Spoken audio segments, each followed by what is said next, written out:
Oh, Wyatt, I think you chose wrong here. She said any biotic could do it. Is it Garrus? It's Garrus. No. No.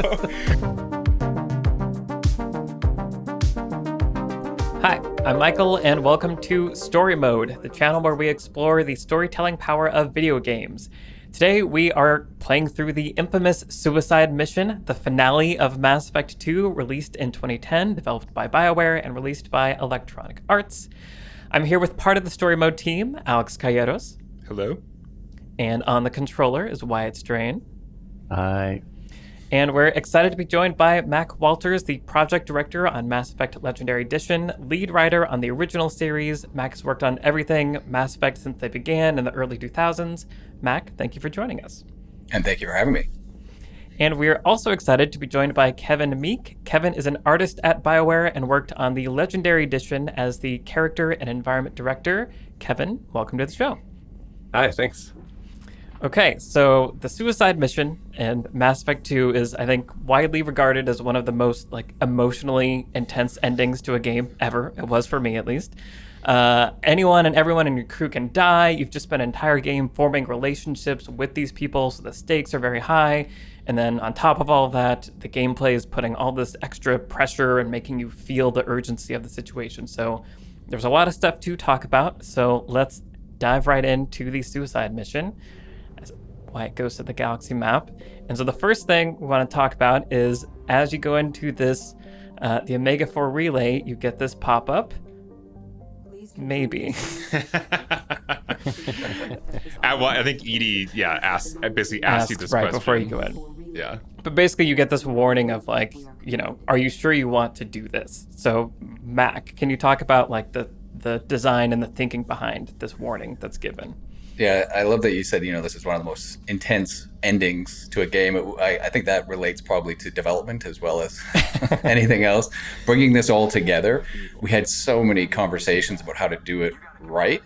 And one of the things that we talked quite a bit about was how much do we lead the player? Because, once you go through the Omega Relay, there's no returning. And while we've been setting that up for, since the beginning of the game, you don't know what players are thinking. They're like, no, they'll let me return, or, well, maybe I can probably go do a mission and come back or something like that. And we really debated about how much do we actually, tell the player here, no, you should, this is it. You make this decision. Now you're on your way. And we tried pop-ups. We tried all these different things, but ultimately what you just saw was where we landed. And I think it worked.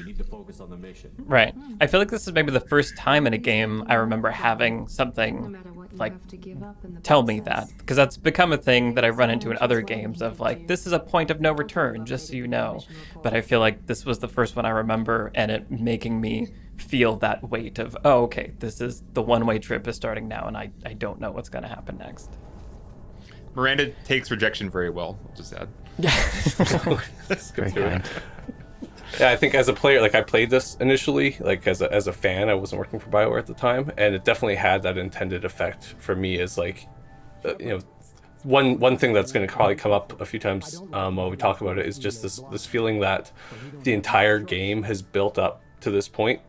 Right off the bat, when you lose your crew and then you meet the Illusive Man, he tells you okay, this game is going to be create your crew to go solve this problem. You need a way to put a line in the sand of okay, this part of building the crew and gathering your resources and upgrading your ship, that part is done now, because otherwise you would just flow into it like any other mission, and you wouldn't have that kind of beat to pause and contemplate and really make sure is this what I want to do.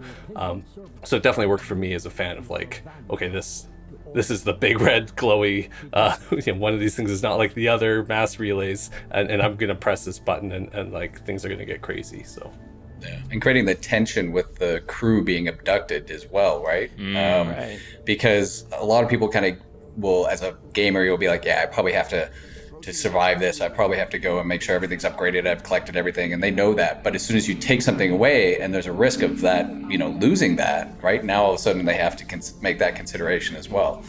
And just again trying to find that balance of tension where it's a push-pull, right, where you really want people to feel like they're driving it, but they got to get moving, right?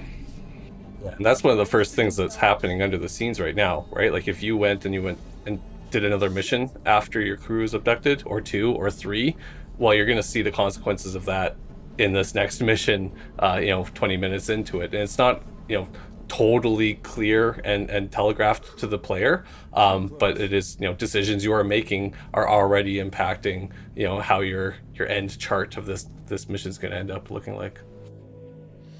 Well, one of the things that works so well in this game is this mission is being talked about from the very beginning. Like it's been building this entire time. Like you're gonna have to go and face the collectors on the other side of this relay, and so taking a step back, in the development process for Mass Effect 2, was this part of the origin of the game? The idea of this suicide mission. Was this always where it was going to end up, or? Yeah, Matt, can you talk about that process coming to this as kind of the central thing of this game? Yeah, it was one of the earliest sort of touch points that I'd say that we had, that we knew what the game was going to be. And it was an interesting sort of divergence because, we could point to things in Mass Effect 1 like it's Jack Bauer in space, plus you've got these touch points like things like Blade Runner and Aliens, and it's like, okay, great, I've kind of got a sense of where I'm going, what I'm doing. And as part of the dark middle act, we were like, well, where do we want to go with that? We have quite a bit of leeway here. And I think once we said that sort of idea of Dirty Dozen, suicide mission, collect everyone and then just go, everything just fell into place after that. That really, to me, was the point where it's like, okay, I think I know what we're building and I think I know how we're going to do it. Obviously, you don't know everything. There's so many, and in fact, I would say if we knew all the things ahead of time, we would never go down the path. We just wouldn't. But it seemed like a really great idea at the time. That's just, we looked at the opening before. It's like, we're going to destroy everything there, and then we're going to let you build it all back up again and maybe lose it all one more time. Crazy.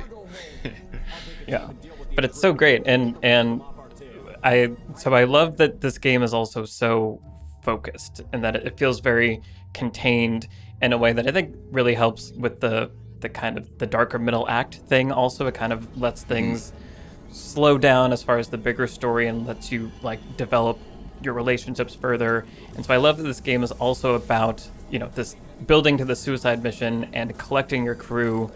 You spend this whole game getting to know these people and going on loyalty missions so that when this finale is happening, you have a relationship with each person.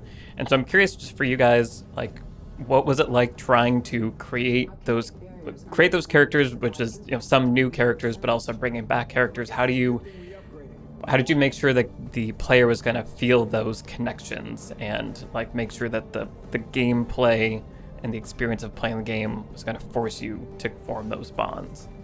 Yeah, I think once we had that touch point, especially around the Dirty Dozen, and I think keeping in mind a lot of that was informed by, we had created some very interesting characters and very interesting relationship moments that you could have in Mass Effect 1.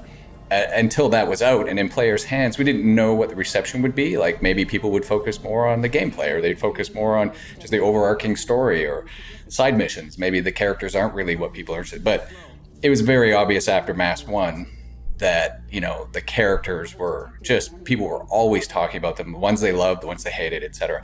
And so I think that pushed us towards that idea of the Dirty Dozen at the start. And then the only daunting thing that I remember early on was thinking, how are we going to create 12 characters that are as beloved as, the ones that we had already made? And, kudos to the writing team, and everybody who's worked on that, because, we have, and I've shown this in other places, but lists of characters that we all tried. And there's probably 3-4 dozen that made it onto paper at least. And then that was whittled down finally to the final dozen, right? And, I think when you say it's going to be about a suicide mission with characters, that's then informed all sorts of things about the fact that we now have loyalty missions. That came from that, right? You have to go acquire them and then you have to make them loyal. And it seems really sort of obvious and gamey when you say it that way, but at the same time, it was done in a way that, because the story supported it, it was about, you've got this group that you have to go get. It just all just sort of fell into place, and it felt quite organic when it was done, I thought anyway. Yeah, I certainly appreciated being forced to go on missions with certain characters, like the you do the acquisition mission, and then everyone has that loyalty mission. Like Max said, it seems, when you talk about it, like that's just, it's a very straightforward thing to do. But when you're actually playing the missions, just like things pop up, and like Jacob has this issue, or some sort of emergency happens, and then you go into this new mission with them, and you're forced to take them. And that's something that didn't really happen in Mass Effect 1, where like you get your crew and okay, I'm just going to run with my 2 favorites throughout the entire mission, and then you do like the Normandy run afterwards, and you chat with everyone, you see if anyone has anything updates. But with this, it's like you're forced into this hour-long, super personal, like these are heavy stories usually. And you're forced to know these people on your team and what makes them tick and what their strengths are. And then like sure enough, here we come into the suicide mission, and like you better have been kind of taking some mental notes there, right? Well, and you also present, I think, at least 2 different like interpersonal conflicts on board the ship, right? And you have to have built up enough charm or Paragon or Renegade kind of power to break up some of these fights. And that's also a really interesting wrinkle you put in the whole game. Is it's not just you and your relationship with each character individually. They also have potential issues with each other that you have to either resolve or not resolve, and that has consequences.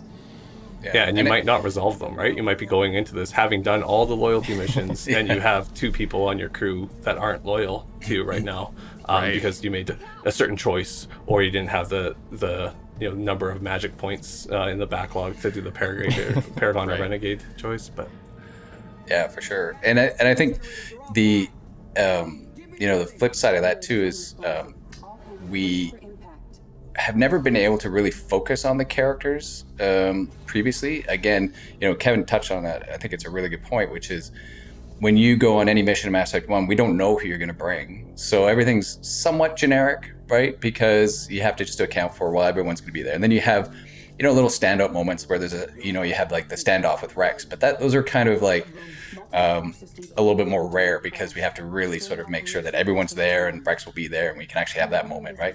But now we've got these missions where it's like, you're going to get this character. We know they're going to make an appearance, or you're going with this character to do it. And it really opened up our ability to tell stories. And I think one of the interesting things with the conflicts, but also with that, is it made it feel like the characters had their own lives, like they were off doing their own thing outside of just what I do, right? Because there is that sort of, in games, it can often feel like, they're cool characters, but without me, what are they, sort of thing.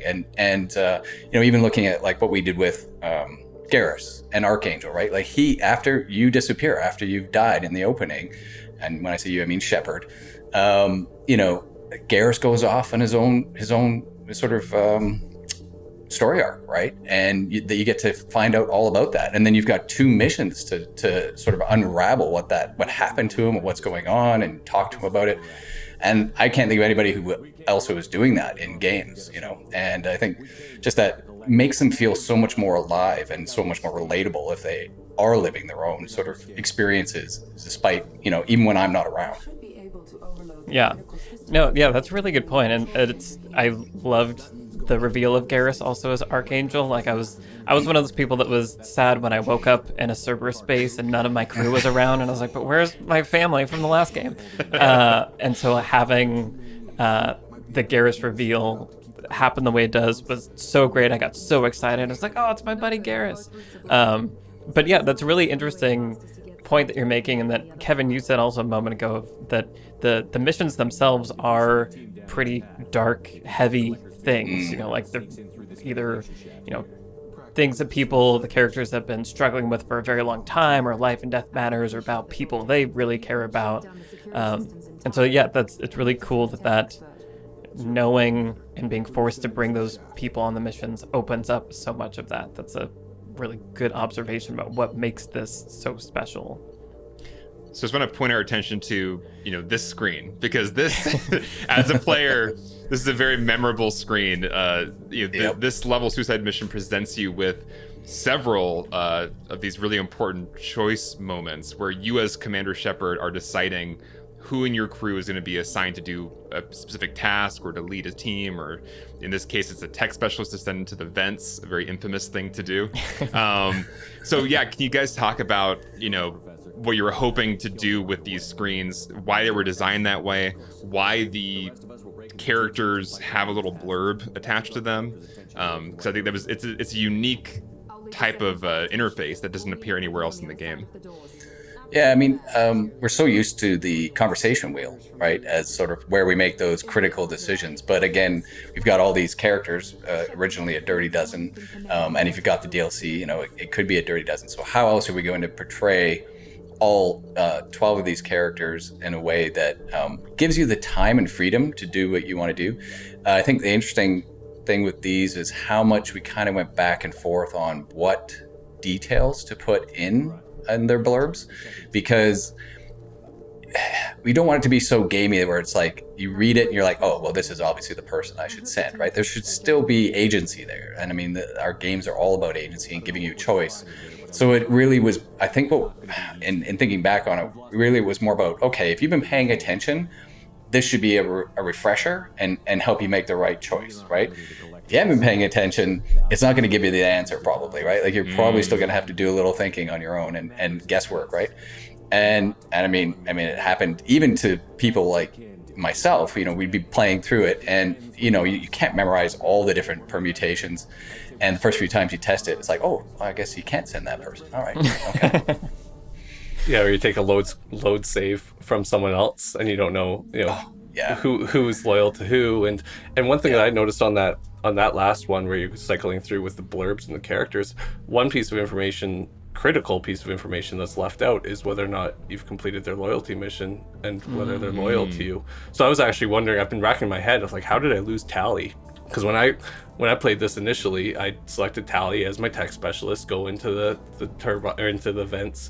I was like, okay, if anyone in the game is going to be good at working with like foreign tech and figuring out her way through, it's going to be her. But what I didn't remember at the time is that I had used her like dad's evidence wrongly against her, or like, tried to like, clear her name by saying like the dad was up to no good in the loyalty mission. So that was another example of like there's not necessarily a clean way through the loyalty mission that earns everyone's loyalty, and then if you forget that and you go just based off of like she's a tech specialist, well, you get to watch her die in the vents here coming up.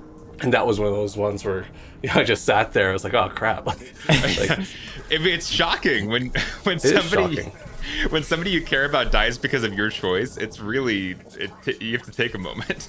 Yeah. I also know who not to call now if I ever need evidence. You're on my list. Clear your name, but your family, they're in the That's dirt. right. That Tally mission is a really great example of how this game, in really key moments, doesn't give you clear answers. And part of it is here in the suicide mission, you often don't know exactly what the consequences are gonna be of any given choice you make.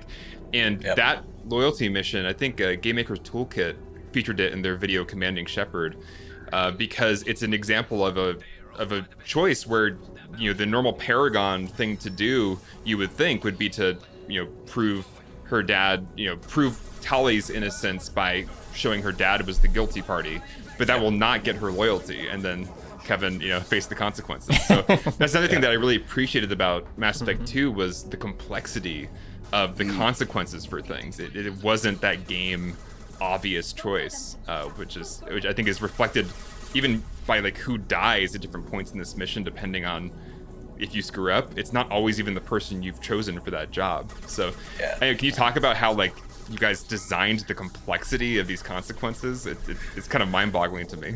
Yeah, I think a couple of things, going back to what you said about it's not always obvious. I'm a huge fan of characters who are gray. I don't like black and white. So a lot of my favorite characters are people like Arya T'Loak or even the Elusive Man, where it's like, you might say they're the bad guy, but when you actually start examining motives and things like that, you realize, okay, well, they've got a reason, and maybe that's not quite as obvious as you think, right? And I think that lends itself then to sort of the range of decision making that you can make in any given mission as well, right? We want you to feel like it shouldn't just be A or B and that's obvious, right? Like we want you to agonize when you have those decision moments. And one of the things we actually started doing, I'm sure it was in 2, was actually for our own developers and writers, we sort of drew a line between what we would call a choice and a decision, right? A choice is just, like, I'm going to take this person with me on a mission, great, you made that choice. A decision was like, no, there's going to be consequence to that, right? And once we got into the decision space, then we wanted it, to your point, to be more complex and less obvious what the right answer was, and less and not often have a right answer. Like, just you choose what you want to do, and it should feel right for you. Because again, what if you're playing Renegade? You know, like, who's to say that that path isn't the right path for you, right? And then bringing all of that home for the actual suicide mission, I think, again, one of the things that, and I can't say that we did this intentionally, but it was a great sort of outcome of it, was that there was all of this complexity, and we sort of built the game and then sort of built the ending with what we had made, if that makes sense. So we had all these great decisions that we could pull from. We had all these great things that had happened, and we're like, okay, what do we want to pull from now? And how do we use that to sort of then make the in the moment decisions, like tally lives, tally dies, or whatever, as you're playing, as opposed to trying to plan that all out from the start, or even worse, like, I think nowadays, I think what I see in games a lot is there's a screen you can go somewhere that shows you all the points and all the tallies, not those tallies, but the other tallies of how you're doing and how you're progressing. And so you can just reference that screen and go, oh, I'm not ready yet, or this is going to happen if I do that. And that was all, for the most part, obfuscated in the ending, right? And so you kind of just had to go about it with your own wits, and you know, I kind of treat the game as though, yeah, I am Commander Shepard and I've got a decision to make. I'm a leader here. What am I going to do? Yeah, I certainly appreciate that as a player, because you're role-playing Commander Shepard, right? And like, yes, that means I'm going to add points to how strong I am and how strong my crew members are, and I'm going to manage my inventory in certain degrees. But really, role-playing Commander Shepard is, especially in this game, was building your team, you know, figuring out what makes people tick, their strengths and their weaknesses, and the leadership of that, and like commanding your spaceship around. And nothing makes you feel, you know, more like I am Commander Shepard than making these decisions, like life and death decisions, based off of these 60 hours of conversations that I've had with people. And like, when I played through this, I was, you know, just a player. I didn't know all the tallies that were happening behind the scenes, but I understood, like, I'd been making games for a long time. Like, okay, they're definitely keeping track of my decisions, and there's this loyalty system, but I don't know what conversations are factoring into this. I don't know what strengths and weaknesses or loyalty or whatever, and they're not all black and white, like Mac was saying. Lots of gray solutions to gray questions of, like, yes, there's the easy one with Tally of, like, you know, who's a tech specialist, and it's like, okay, I kind of remember I'm about 3 tech specialists, they'll probably be pretty good. But when you come to some of these other ones where it's like, you know, who's a good leader, or who's tough enough to, like, you know, cover your retreat, it's like, that's not some tick somewhere that you've had. That's built up over your relationship with these people, and who you personally think has good leadership qualities, which is different from person to person and leadership style to leadership style, right? And like those are the ones where, like, you're sitting there on that screen for 10 minutes doing laps around your living room thinking, like, okay, well, you know, Miranda would be like this, but so and so doesn't like Miranda, like, what's going to go on? And I think the pacing to that's really interesting as well, right? Where, like, you've been picking up all these tallies, you don't necessarily know what's going to go into the decision matrix of whether or not someone lives or dies, but at least you're given this moment of, like, okay, here is this inflection point. You're going to make a choice now. And I think, you know, a lot of times with, even in Mass Effect 1 and throughout 2 also, you get given all these choices that you don't even know are choices. Like, I didn't know there's 5 different ways through Noveria, until I opened up Noveria and I was flying around Noveria. I was like, oh geez, like, there's this whole path. Like, you might have played the game once or twice, you might not have seen half these things. So I think it's, you know, they really obviously walk this tightrope of, like, okay, these are these gray, non-easy choices, but here is the choice. And you can sit with it for a while, and, like, this is going to happen right now. And I really appreciate that as a player, of, like, knowing when the choices are happening, and then seeing the outcomes right after. Yeah, and that it always feels like, for me anyway, this was a good balance of not feeling like I was totally in the dark, but also not having that obvious, like, answer. And I think that balance is tricky to arrive at, but you guys did it great. I should also mention that we don't know what choices Wyatt has planned for us, and we just witnessed. More. So that's a common one I've heard. Like people think Morden is a tech specialist, but he's like a biologist, right? Oh, come on. You sent the biologist to do the tech work, Wyatt. no. And you're facing the It's consequences. like he's a smart guy. Yeah, did you get a doctor to fix your computer? No. I think that's how I lost Morden, actually, like Right. thinking back. Because the other thing that you're having to balance when you're making these decisions is, who's the best person? And I think, Kevin, I was like, you have like, Tally, she should go in the pipes. That's like a smart thing. But then it's also like, but what's going to happen to the person in the pipes? Maybe I'll send someone I care less about that maybe isn't as skilled because I can't deal with the emotional weight of having lost Tally. And so Morden ends up dying. Did you send someone in the pipes intentionally, Michael? Please be honest. He's You tried to sacrificed. Morden felt like that balance of like, if he dies, I will be sad, but like, He sang you a song. You can't murder him. well, and so the other thing that's happening during this period is the gameplay is really tense. And so like in that section that we just went through where Morden was in the pipes, there's a timer where like you have to let them pass, certain gates in time, and you have to fight through waves of bad guys to do that. And so I'm interested to kind of hear you guys talk about how this influenced the gameplay also, because it turns, for me anyway, a fight that would be fun and normal and there's a general urgency into, oh my god, I need to get to that gate and open it, or else this person that I've sent in here is going to die. So yeah, what are some of the gameplay things that are happening that increase that urgency also?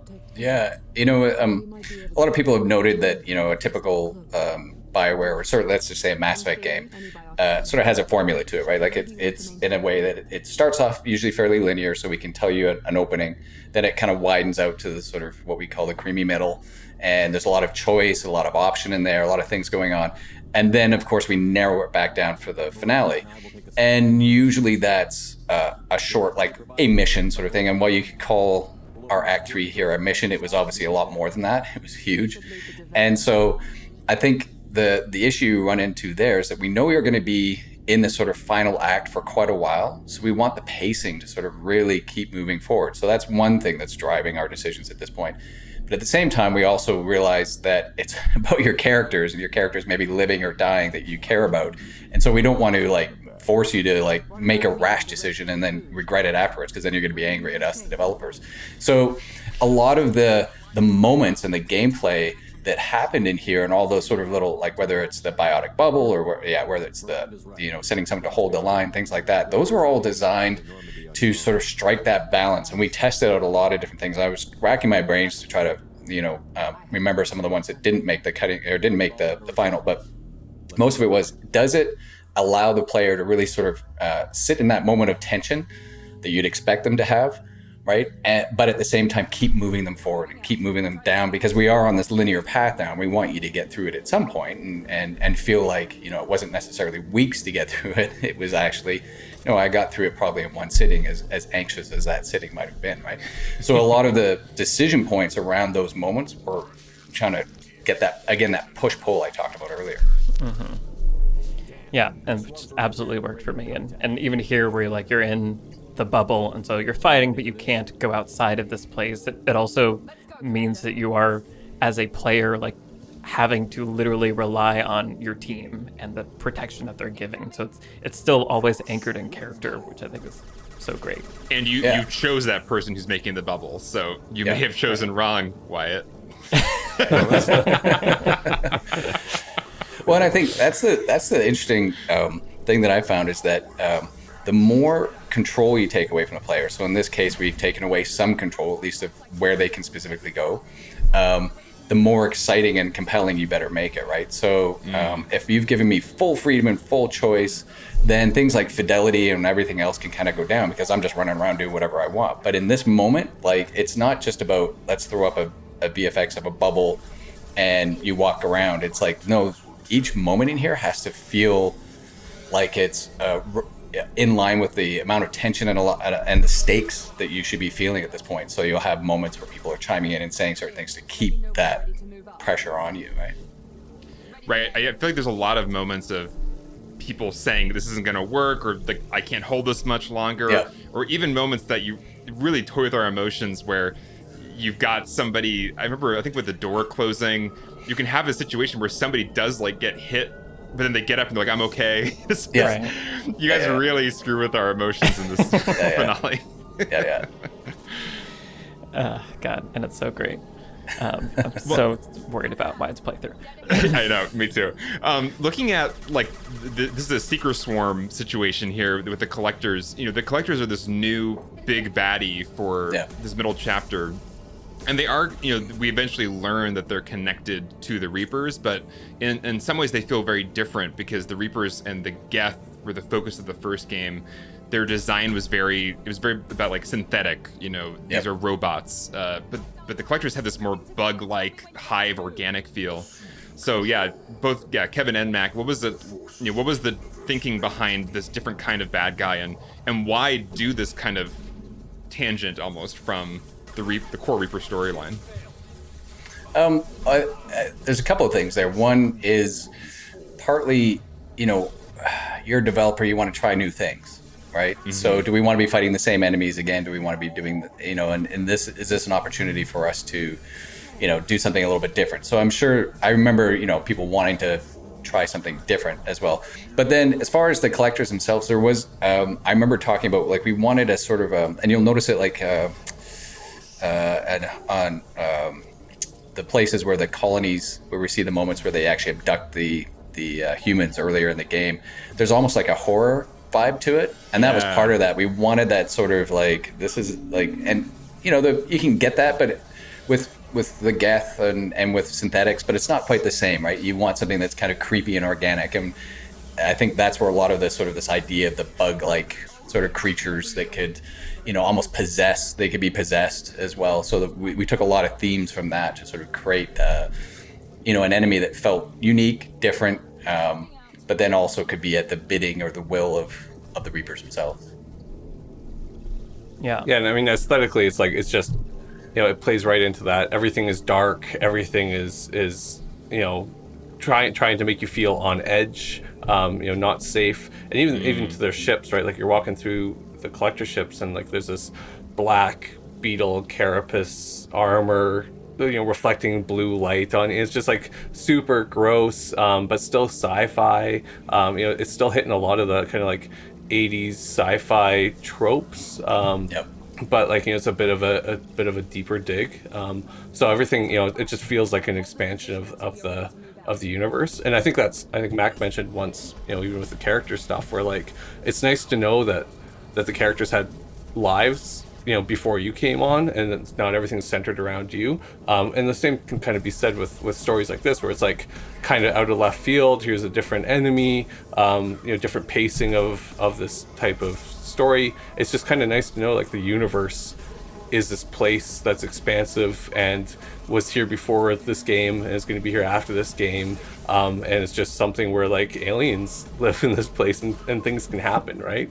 And leaving that space and like not explaining and over explaining everything, and like really narrowing everything down to being just like, here's the 5 alien species that exist, and that's that.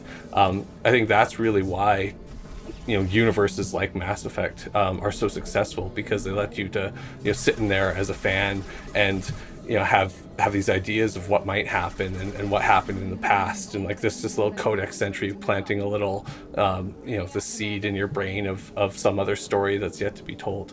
So I think I'm definitely on the side of like, thank goodness it wasn't just the exact same story as Mass Effect 1 or even just a continuation. It's just like it's blowing out this universe that we all love. Yeah, and I mean, right from the very early on, you're told you're going to go to this place and nobody knows what's there. But if you're told right off the bat it's Geth, well, it's like, well, we know what the Geth are, even if they're different Geth. I kind of know what they are, and a lot of what we did with the collectors was that sense of mystery and who are they, and nobody knows anything about them, and even the Illusive Man's like intel is like very sparse on it, and it just allowed us to sort of play with that a little bit more. And I remember working on the mission that Kevin was talking about, where you first go on the collector ship, and I really pushed to try not to have a lot of combats up front. I wanted to see how slowly players would actually go through there, because you didn't know what you were going to get into, and it felt so creepy. And I wanted that sort of horror tension that you get if you play, any games that are horror. It's like where you're just kind of creeping ahead because you're just expecting something to jump out at you at any moment, sort of thing. And I think they really embody that so much better than I think the Geth probably could have in this case. I definitely felt that in that kind of midpoint mission on the collector's ship. Very creepy, very unnerving. Yeah, so that definitely worked. Cool. Oh, Wyatt, I think you chose wrong here. She said any biotic could do it. Yeah, but haven't you talked to her enough to know? She's a little full of herself, a little overconfident. But she's genetically perfect, right, or something? I don't think I knew that Oh. she was a Well, bad choice. But if you think about her compared to the other two, she Well, maybe, sure. yeah, she's probably For a the human, weakest. she's great. Yeah. Right. Yes. For a human. Sorry. For a human. Oh no, Is it Garrus? it's Garrus. No. No.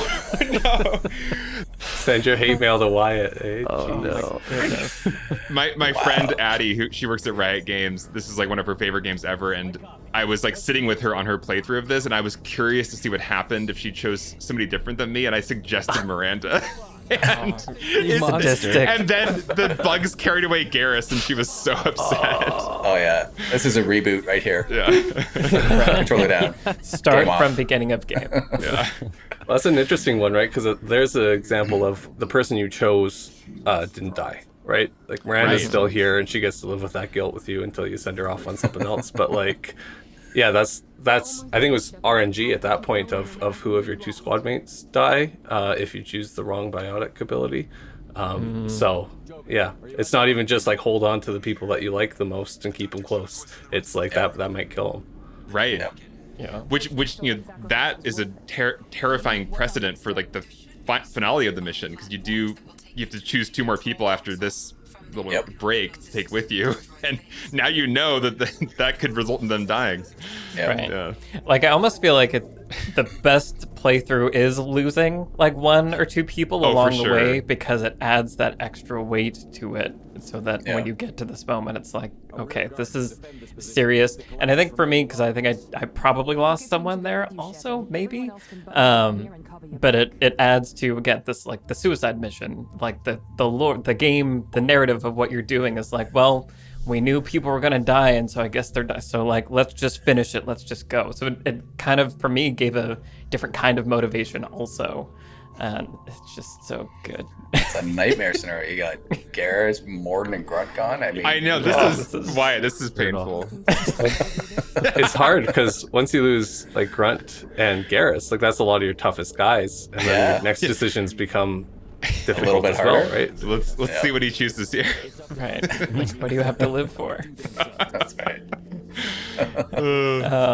I like how this has turned into critique the gameplay and less about Right. That's Poor right. Wyatt. Poor Wyatt. He's You know? making his best decisions he can. Slash is most dramatic. I think he's trolling us a little bit. It's realistic. Well, and Yep. so here we have Shepard giving one of his epic speeches, her epic speeches. And so, Mac, you have Oh, yeah. on your computer a tour of the behind the scenes of what this looks like to write and create and manage. So if you want to kind of explain all that to us. a bit of an example. I'm actually going to show this first if I can here. So this is actually, can you see what I've got up on the screen? I have to make sure first. Okay, perfect. This is actually what we call our story manager. So what we would do with this is actually every plot state, every conditional that you'd have in the game. So let's say someone dies, that's an obvious one. But even if you've done a mission or haven't done a mission, that's stored in the story manager here. And you can see these are for most of the game. And I haven't expanded them out, but all I've done is expanded out the Act 3. And there's so many obvious states that you have in here. And even these I haven't expanded out. If I start moving these, you can start to see all the different options that are in here. And I think the point of that really is, if I go back to where is it here? The actual conversation that you have, you'll see that most of the conversations we have and a lot of the speeches and those moments were actually broken into multiple sort of files. They're not necessarily that long when you see them at first blush, but you can see they're very sort of wide. So in this first example here, this is just checking who's alive or who's around to see what will happen. And if I expand all of it out, this fairly small conversation file suddenly becomes quite lengthy. And if I expand this here, you can see all the permutations that are going on. So as a writer, you kind of have to keep all of this in mind. And the way I would do it myself was actually think very much in terms of the way that the screen looked at first, which is what's just the through line? Give me the through line, right? I know that there's going to be a speech in here. I know that we're probably going to have to check in on the crew in this case, see what's happening. And then you have to go, okay, well, what are the permutations? And there are so many of them, right, that you can get into here. Just as a fun little note, whenever you see a C in here, that just means we're checking a conditional. So if I go over here, it's probably looking to see, is this person actually in the squad? If they're not in the squad, it drops down to the next one. And whenever you see these little arrows, we're setting something here. In this case, we're giving a Paragon. You can see right here, a little Paragon award. But we also would set this person died, or you made this decision, or you completed this conversation. And then it, of course, gets exported back out into the story manager. And it was so complex and difficult for testing all of this that I had forgot we had this. I only found it recently. I'm going to bring it up here. Our QA department actually created, this is like an offline Excel spreadsheet that they actually created. So you could go in here and you could actually drop down and say, oh, I've got this person. And then let's see what happens if I don't upgrade the Normandy. And it tells me who's going to die, right? And so they could actually go through all of the different permutations here, because you can imagine, as I'm sure Wyatt is imagining right now, how challenging it would be not only to test this version, but now you've got to do all the other, like if we actually add up the permutations, we're into the millions of permutations that you could have at the outcome, right? With who you've got, who you don't have, who's loyal, who's not loyal, right? Did you come and rescue the crew right away, or did you wait, right? Is the Normandy upgrade with weapons and armor? All of those things have to be tested, and you need to be able to gut check it against something. And so offline tools like this are really valuable. We also had documentation. We had Visio spreadsheets kind of mapping out where each of the decision points would be and everything like that. But it's a challenge. And a lot of people go like, how do you just keep all of that in mind as you're doing it? And honestly, it's just because you had the continuity of doing it for, call it a 2-year span. If you had to take a break and come back, you'd be like anyone who came out of the project late, it's just try to, Kevin got to see it all, afterwards too. Well, I mean, you also deal with it, right? Even with the remaster, just the fact that the game is so wide, and like there's just thousands and thousands of lines of dialogue, and each one has their own little like scripting, inside the game scripting thing that's happening, that's turning on this light and how the shadows work and whatever. And it's just like, if there's one thing wrong in the system or you knock something over, it might take 2 months to bubble up until someone catches it and sees it in a certain way, and you're like, is that different? Is it not? So yeah, it's one of those things where like you think about this game and like, oh, this is super wide, and obviously you write something and there's 2 choices that might happen, and then you can kind of like imagine the exponential graph that goes from it. But once you're actually in it and you see it, and like the tools like that with Mac, it's like you wouldn't be able to keep that in your head in any way, shape, or form. So I feel like the internet would kill for that Excel spreadsheet. to be able to, they probably made their own. To game out your suicide mission and know exactly what's going to happen. Yeah. Oh, we should have released it with a Legendary Edition. Little bonus feature. Pre-order. Still can. Yeah. Pre-order bonus. Pre-plan the suicide mission. Right. Yeah, no, that would be any fun. Well, yeah, and so Kevin, since you're kind of talking about the remaster, you mentioned off mic, off camera, that like sometimes some of the things that made Mass Effect 2 what it is and all the games what it is, like, were bugs or glitches or little things that like were hard to like replicate or like you want to fix or whatever. So yeah, I'm just curious to hear more about like, how do you approach something like that and like discover the right way to go about cleaning it up? Yeah, I mean, I think the only right way to go into that is like slowly and carefully and just try to get as much reference as possible. I think there's a gift and curse as far as YouTube having every second of this game on out there. It's wonderful. I can go and I can quickly Google like all the cutscenes with the council, and then there's just like someone's put an hour-long video up there of every single cutscene with the council, and I can kind of reference it and check on that. But what we don't know is like, is the game modded? Was it the PS3 version? Was it the Xbox version? Did someone do something wacky with it? And then like you were mentioning at the beginning, it's like the games don't ship bug free, and if there's some weird lighting error or shadow error that people have designed around and built the games around, and then through the process of us upgrading it, or like taking a more recent Unreal drop, like, and integrating that, if that changes something behind the scenes, you have to start wondering like, do we want this fixed, or do we have to like re-break it? And then if you find that 6 months into development and you've already relit all these scenes, and you go, well, crap, we have to re-break this, what's that going to do to all of our 6 months of scenes that we've relit? So I mean, long story short, I never want to look at another before and after comparison again. It's just like, I've spent a lot of hours of my life agonizing over pixel differences and wondering like, lighting. I keep going back to lighting. It's so important because the slightest shift of light can make someone look completely different.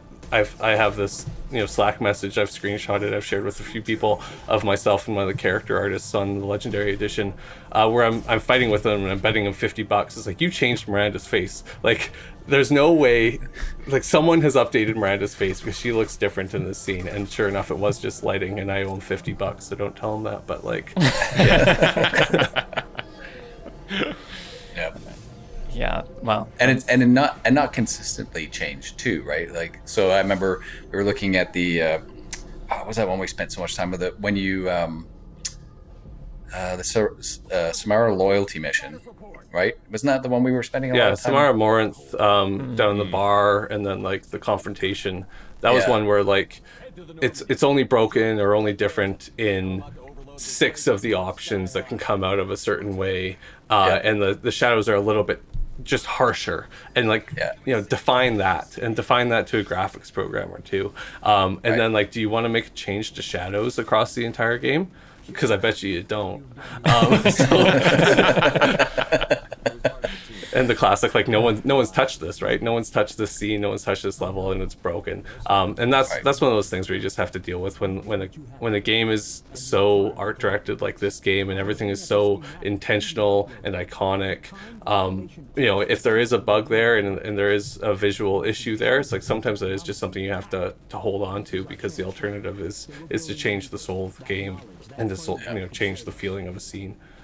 And like, how many times did just the fact that we increased the fidelity of everything expose things all of a sudden? It's like, technically, this is a higher fidelity model, it's a better model, it's better lit, but now I see something I never saw before because it's out of the shadows, right? And you're like, let's just put that back in the shadows, because otherwise that's a lot of work to fix it.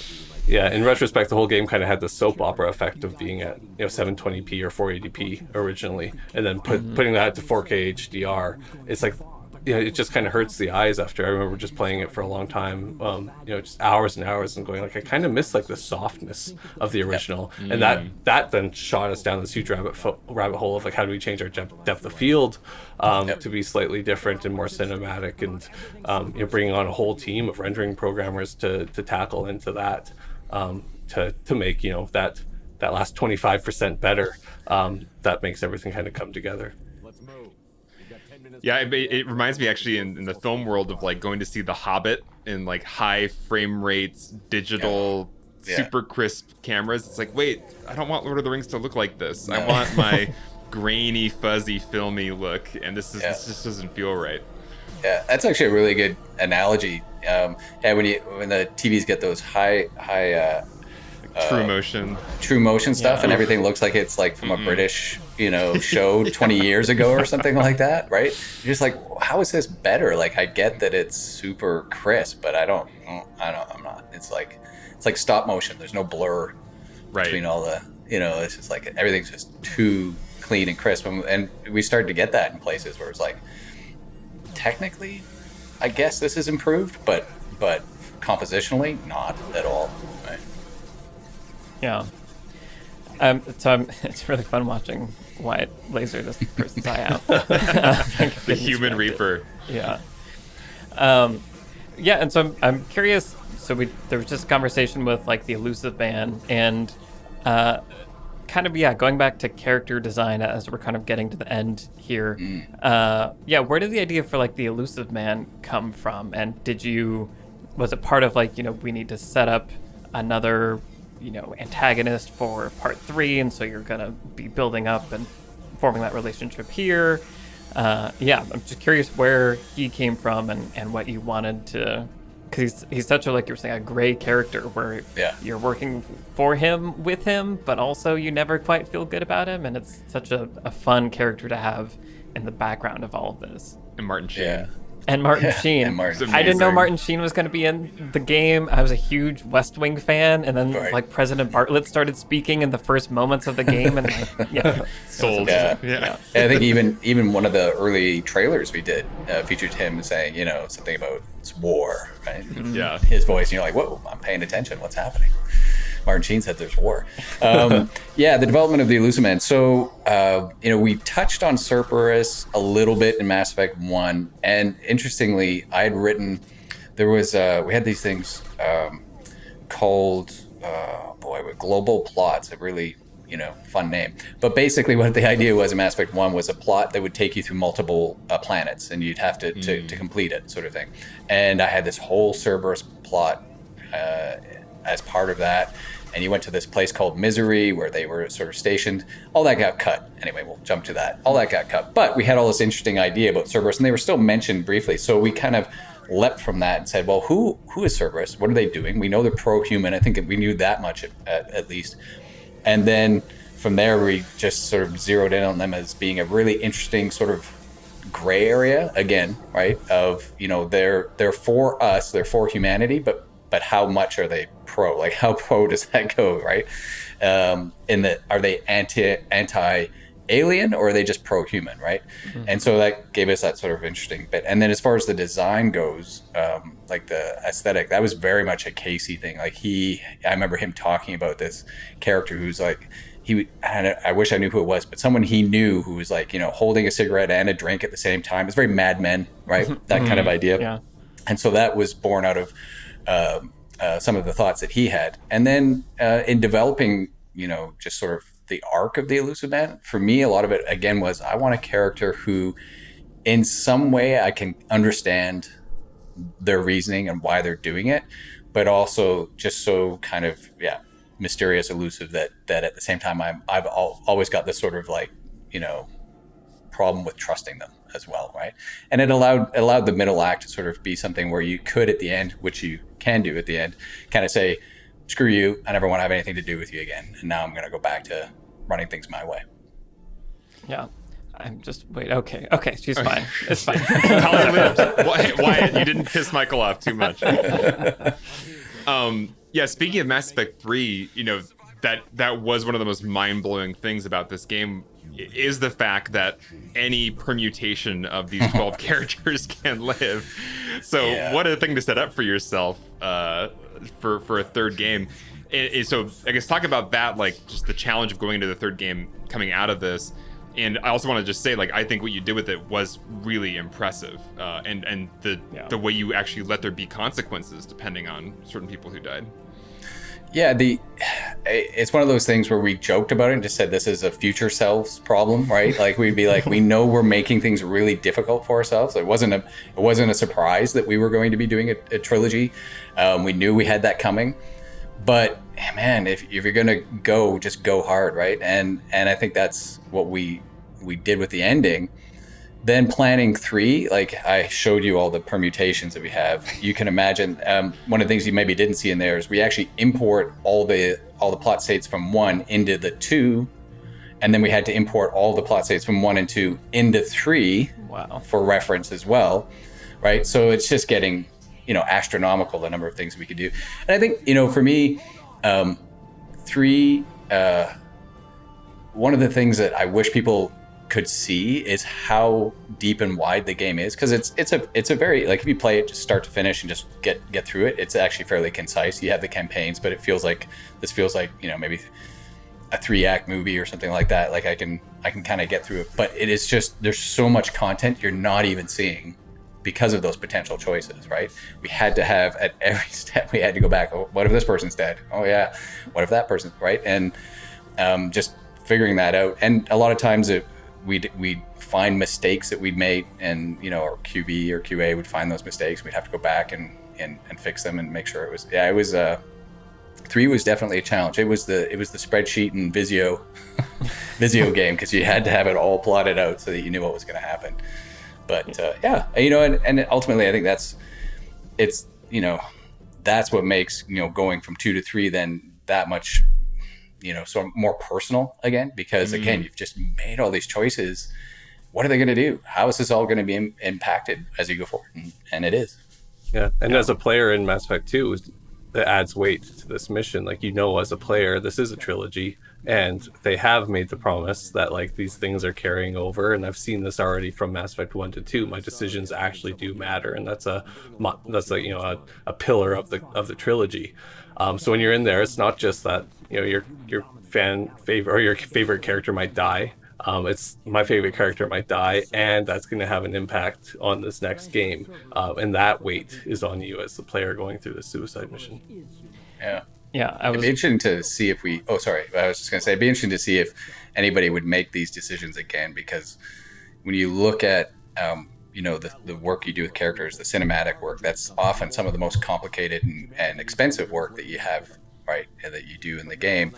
And to make a decision where, you've got to sell to someone, we're going to get you to make 12 characters. Okay, that's going to be expensive. We're going to have all these moments with them. Yep. And then they can all be gone, right?